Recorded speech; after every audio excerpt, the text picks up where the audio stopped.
नमस्कार।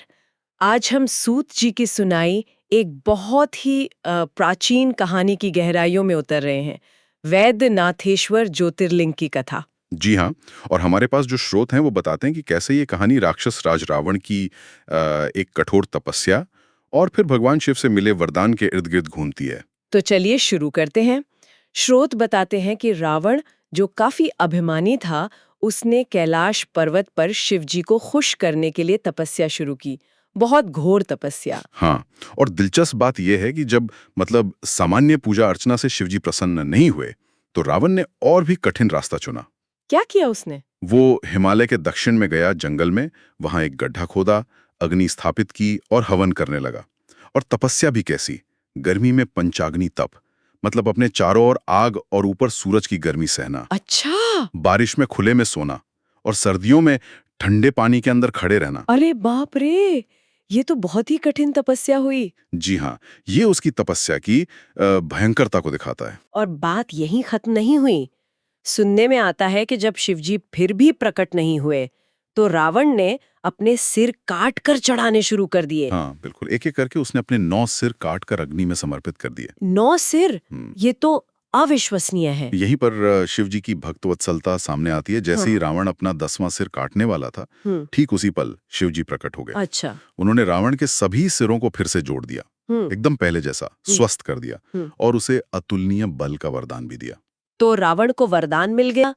फिर उसने शिवजी से लंका चलने को कहा होगा। हाँ, उसने आग्रह किया कि शिवजी उसके साथ लंका चलें, हम्म। लेकिन शिवजी ने सीधे जाने के बजाय हम्म। उसे अपना एक बहुत शक्तिशाली उत्तम लिंग ले जाने को दिया। अच्छा, शिवलिंग दिया। जी, पर एक शर्त के साथ। शर्त? अच्छा, क्या शर्त थी? शर्त ये थी कि अगर इस लिंग को रास्ते में कहीं भी, कहीं भी जमीन पर रख दिया हम्म। तो ये वहीं स्थिर हो जाएगा हमेशा के लिए, फिर उसे कोई हिला नहीं पाएगा। ये तो बड़ी अजीब शर्त थी। खैर, फिर क्या हुआ?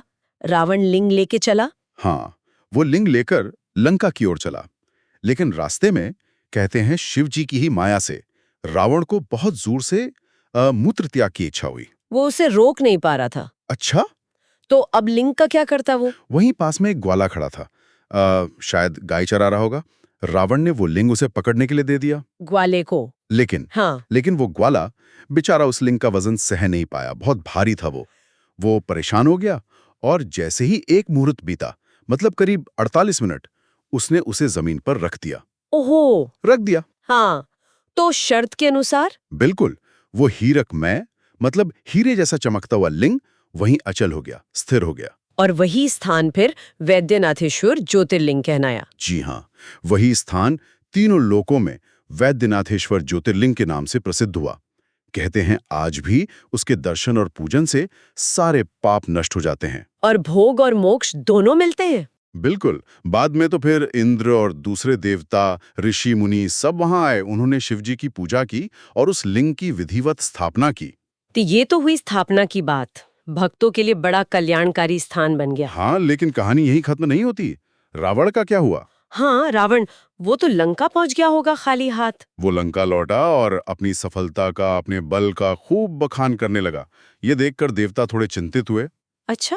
उन्होंने फिर नारद जी को भेजा पता लगाने कि भाई ये अब क्या करने वाला है। और नारद जी ने तो अपना काम कर दिया होगा। हाँ, नारद जी पहुंचे रावण के पास और उसे बातों बातों में उकसा दिया। कहा, तुम्हें इतना जबरदस्त वरदान मिला है शिवजी से, जरा कैलाश पर्वत को उठाकर तो देखो, अपनी ताकत का प्रमाण दो। और रावण मान गया? हाँ, अहंकार में फूला रावण पहुंच गया कैलाश और सचमुच पर्वत को उठाने लगा। पूरा कैलाश हिल गया इससे। अरे, तो शिवजी ने देखा होगा ये सब? बिल्कुल। शिवजी ने देखा कि रावण कितना घमंडी हो गया है। वो नाराज हो गए। तो उन्होंने उसे श्राप दे दिया? हाँ, उन्होंने रावण को श्राप दिया। कहा, अरे दुष्ट मूर्ख, तुझे अपने बल का बहुत घमंड है ना। तेरी इन भुजाओं का घमंड चूर करने वाला वीर पुरुष जल्द ही इस संसार में जन्म लेगा। तो मतलब वरदान एक तरह से श्राप में बदल गया उसके अहंकार की वजह से। हाँ, सही बात है। ये घटना यही दिखाती है। तो इस पूरी कहानी से हमने वैद्यनाथेश्वर ज्योतिर्लिंग की उत्पत्ति जानी, रावण की वो चरम भक्ति भी देखी और उसके भयानक अहंकार का नतीजा भी। हाँ, इसमें भक्ति की शक्ति है तो अहंकार का खतरा भी। और वरदान और श्राप कैसे एक दूसरे से जुड़े हैं, ये भी दिखता है। वैद्यनाथेश्वर ज्योतिर्लिंग की स्थापना देखा जाए तो सिर्फ एक घटना नहीं है। ये एक तरह से दिव्य इच्छा, मानवीय सीमाओं और कर्म के फल का प्रतीक है।